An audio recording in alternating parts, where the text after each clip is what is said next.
Bonjour à tous. Je m'appelle Pierre Amadeuf Le Bihan.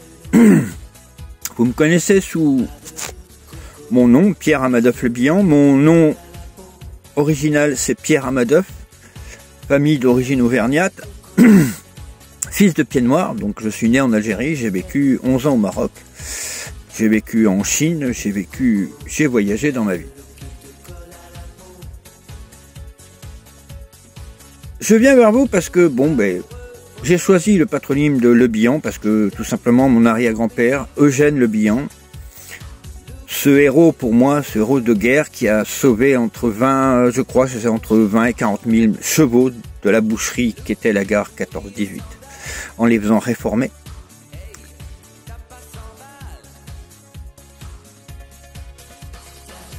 Cet artiste aussi, qui a fait des poésies, qui a fait des petits dessins, etc. Moi, je viens pour vous parler de quelque chose qui m'est difficile à vous dire et que ça fait 6 ans que je suis harcelé. 6 ans qu'on me muselle. 6 ans qu'on me censure. Moi, ce que j'ai à dénoncer, c'est un coup d'État qu'on est en train de subir et qui est d'une gravité énorme pour la France. Le Front National est en train actuellement de faire un coup d'État contre la République française.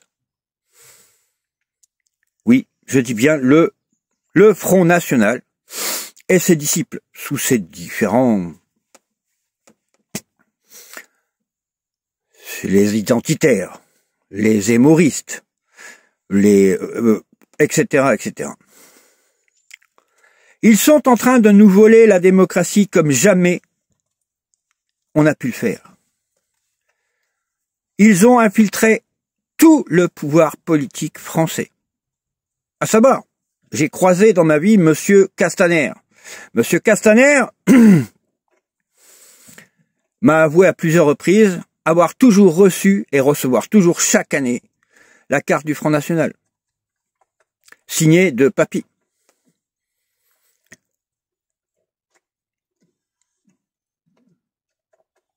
Ce qui me fait peur, c'est que ma France, je la reconnais plus. La France où je suis né était algérienne. Nous étions des... Mon grand-père était un fils d'ouvrier, un ouvrier, un fils de petit-fils de forçat, vu que la famille française, dans notre famille, on a été déportés en Algérie, parce qu'on a été des communards.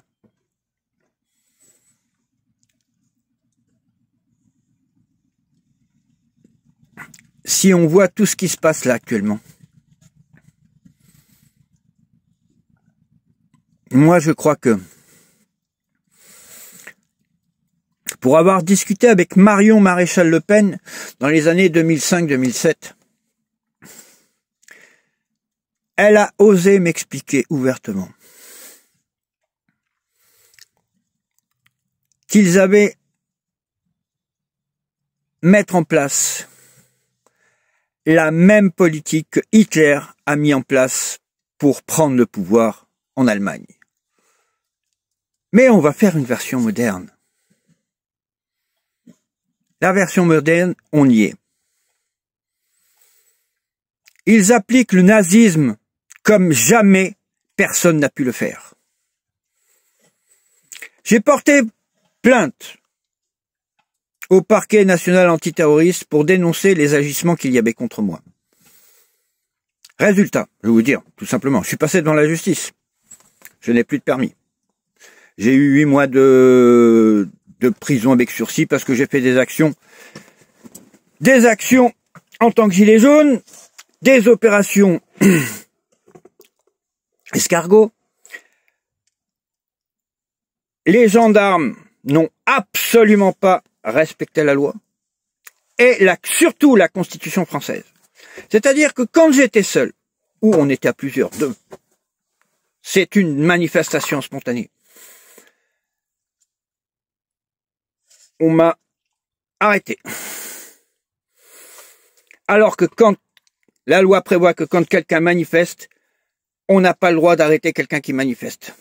C'est écrit dans la loi, dans les articles 1768, je sais plus, je m'en rappelle plus des articles, et 1600, je sais plus, 59 à 70 ou 80, je me rappelle plus, du Code civil de 1980. Comme par hasard, ça a été supprimé. Le droit de manifester est bafoué depuis 70 ans presque. Il a été modifié alors que le droit de manifester, je dis bien le droit de manifester, fait partie de la Constitution française et que pour modifier le droit de manifester, on doit faire un référendum, tout comme la modification du permis. J'ai un permis à vie. On m'a supprimé le permis, on me demande de repasser le permis. Eh oh! J'ai toujours mon permis militaire, donc je vais demander à ce que mon permis militaire soit validé. Je demande une copie. La Macronerie s'en lave les mains, elle me le renvoie pas.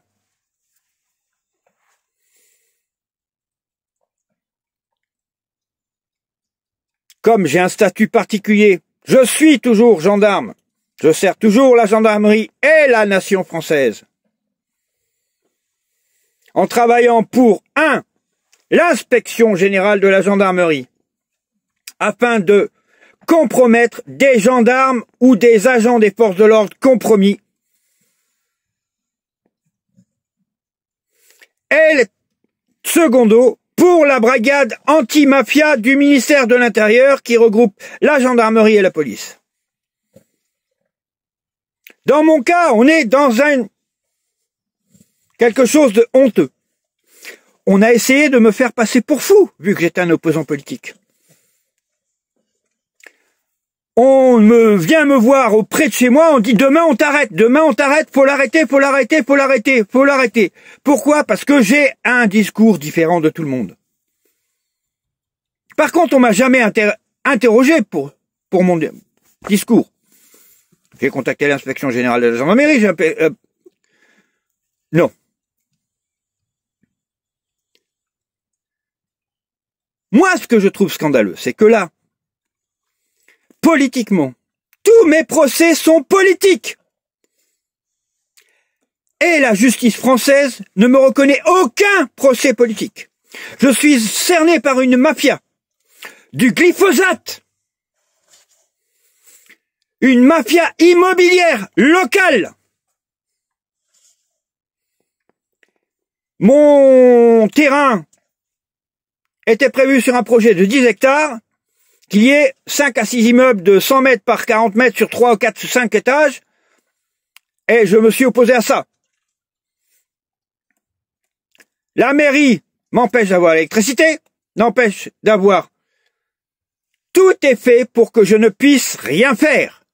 Je ne peux même plus me déplacer depuis 3 ans, depuis 2020, vu que je n'ai plus mon permis, que je n'ai plus le droit de conduire une voiture.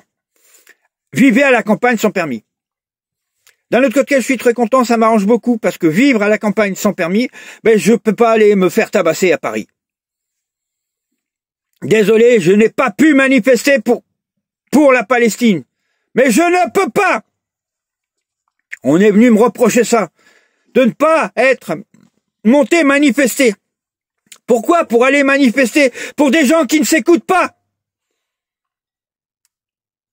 Les Gilets jaunes ont été court-circuités par qui? Par tous les partis politiques. Le Front National dit déjà, les Gilets jaunes, ça n'existe plus. On est toujours là, on restera là. Je resterai toujours un Gilet jaune.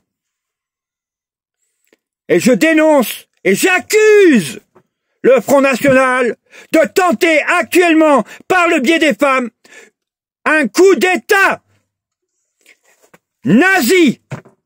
C'est une organisation nazie. Ça devrait être interdit. Le racisme, c'est une maladie psychiatrique. Merci.